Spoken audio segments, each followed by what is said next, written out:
سڵاوتان لێبێ بینەرانی خۆشەویستی تەلەڤیزیۆنی کۆمەڵا بە یارمەتی هاوڕێیانی هاوکارم لەگەڵتانم بۆ پێشکەشکردنی هەواڵەکانی سەر لە بەیانی ڕۆژی دووشەممە سەرەتا سەردێڕی چەند هەواڵ کۆبوونەوەی ژنانی سنا دژ بە کوشتنی غەزاڵە حودودی لە نایسەر کۆبوونەوەی هاوبەشی خانشینکراوان لە کرماشان درێژەی ناڕەزایەتی کامیۆنداران لە سنووری تورکیا ناڕوونی چارەنووسی ئیلهام عەباسی لە زیندانی ورمێ کوژرانی ژنێک لەلایەن هاوسەرەکەیەوە لە خۆی گیانبەخکردنی 12 شەڕوانی سووریای دموکراتیک لە هێرشەکانی تورکیا کۆبوونەوەی گەورەی کرێکارانی ئەرکان سالز لە ناوچە عەمەڵیاتیەکانی جنوب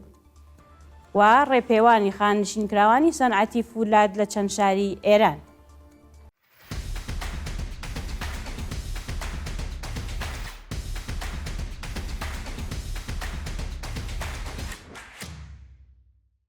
کۆبوونەوەی ژنانی سنا دژ بە کوشتنی غەزاڵە حودودی لە نایسەر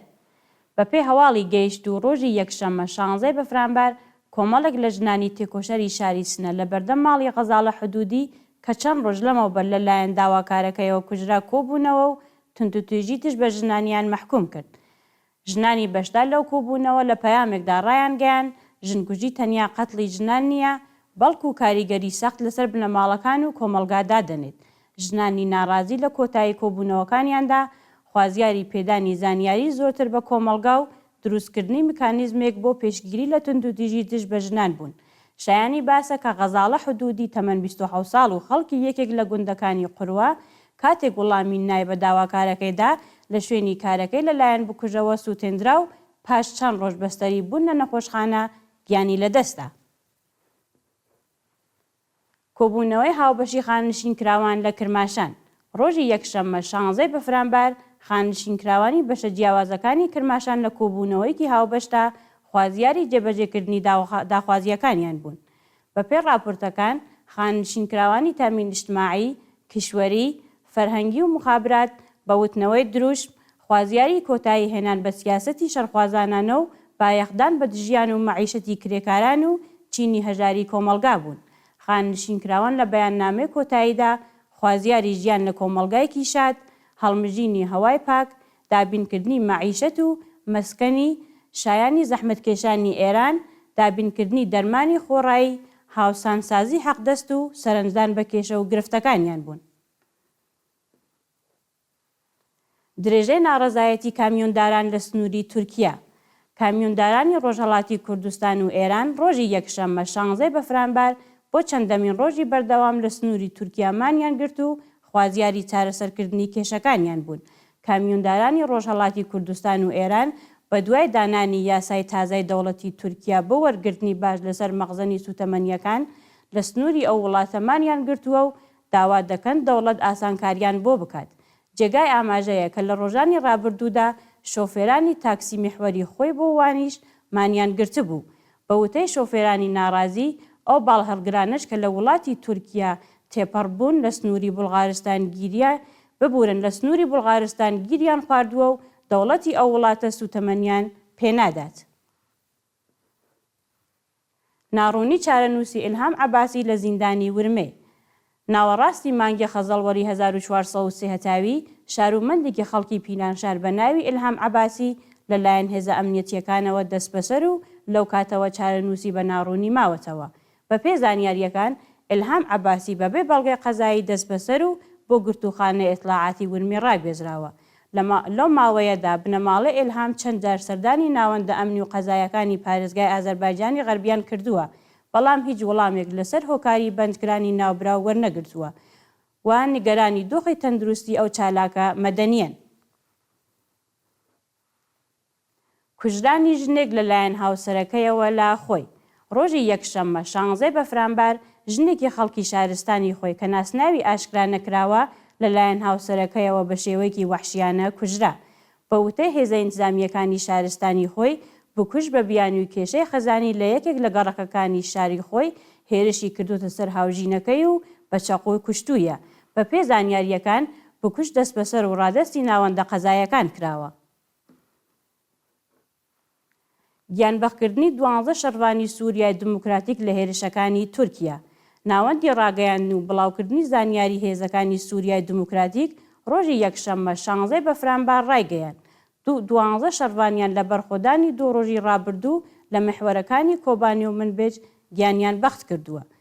لە 2 ڕۆژی ڕابردوودا گروپە جیهادیەکانی سەربەدەوڵەتی تورکیا بە پشتیوانی هێرشی ئاسمانی و تۆپخانەی 2 جار هەوڵی داگیرکردنی بەنداوی تشرین لە کۆبانێ و گوندەوارەکانی دەوروبەری مربێجیاندا، بەڵام ڕوبەڕووی بەرگری بە هێزی هێزەکانی سووریای دموکراتیک بوونەوە و بەدەیان چەکدار و کەرەستەی نظامیان لە ناوچوو. لە بەرامبەردا 12 شەڕوانی شۆڕژگێڕی یەپەگە و یەپەژە گیانیان لە پێناو ئازادیدا بەخت کرد و تێکەڵ بە کاروانی نەمران بوون.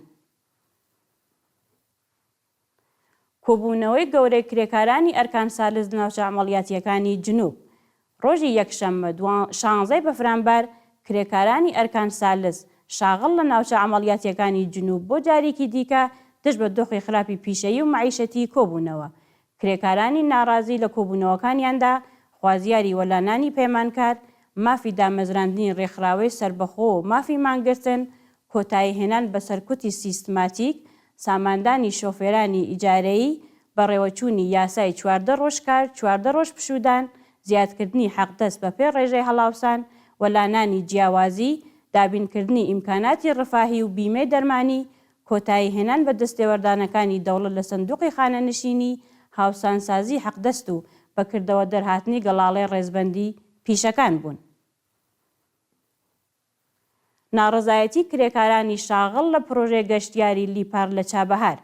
کرێکارانی شاغڵ لە پرۆژەی گەشتیاری لیپار لە شارستانی چابەهار ڕۆژی یەکشەممە 16 بەفرانبار لە ئاست نەدانی داخوازیەکانیان ناڕەزایەتیان دەربڕی. بە پێی زانیاریەکان، کرێکارانی شاغڵ لەو پرۆژە گەشتیارە ماوەی 5 مانگە حەقدەست و مەزایایان وەرنەگرتووە و لە دۆخێکی سەختدا ژیان بەسەر ئەبن. بە وتەی کرێکاران، خاوەنکار 3 مانگە حەقی بیمەکانیان بە ڕێکخراوی تەمین ئیجتیماعی پەرداخت نەکردووە و بەهۆی تازە نەکردنەوەی دەفتەرچەکانیان ناتوانن سەردانی ناوەندە دەرمانیەکان بکەن. ڕێپێوانی خانشینکراوانی سەنعەتی فولاد لە چەند شاری ئێران. خانشینکراوانی سەنعەتی فولاد ڕۆژی یەکشەممە 16 بەفرانبار لە شارەکانی ئیسفەهان، تاران و ئەهواز دژ بە نەدانی داخوازیەکانیان ڕژانە سەر شەقام و خۆپیشاندانیان کرد. خانشینکراوانی سەنعەتی فولاد بە دەستەوەگرتنی پلاکارد و وتنەوەی دروشم، خوازیاری زیادکردنی حەقدەست، پێدانی مەزایە دواخراوەکان، دابینکردنی بیمەی تەکمیلی، هاوسانسازی حەقدەست، هەڵوەشاندنەوەی بڕیاری دەوڵەت بۆ تێکەڵکردنی سندوقەکانی خانەنشینی و چاکسازی لە ژیان و مەعیشەتیان بوون.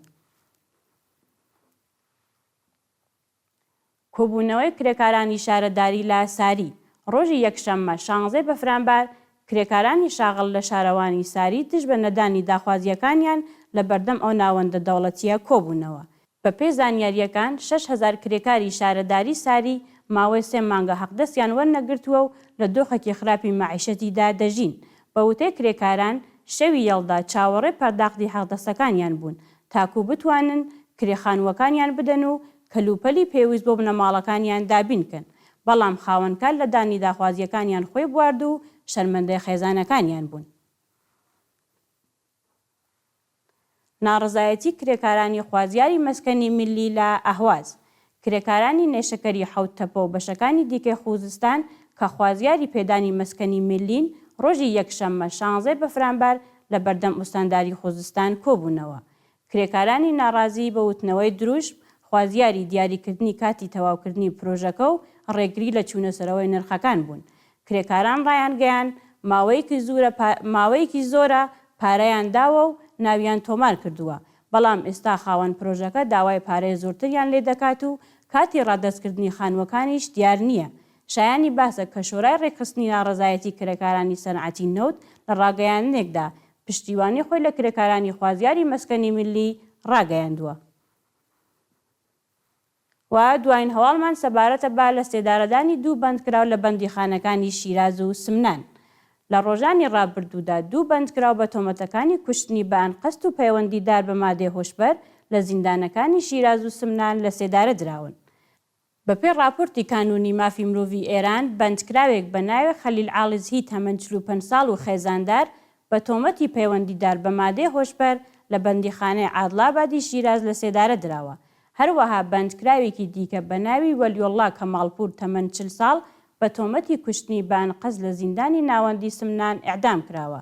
ڕۆژی ڕابردوو ڕێکخراوەکانی مافی مرۆڤ ڕایان گەیاند کە دەستگای قەزای ڕژیم لە 10 مانگی ڕابردوودا زیاتر لە 1000 بەندکراوی لە سێدارە داوە و داوایان لە کۆمەلگای جیهانی کرد ڕێگە لە جەنایەتەکانی کۆماری ئیسلامی بگرن. بینەرانی عەزیز و خۆشەویست، هەواڵەکانتان پێشکەش کرا. هەر شاد بژین.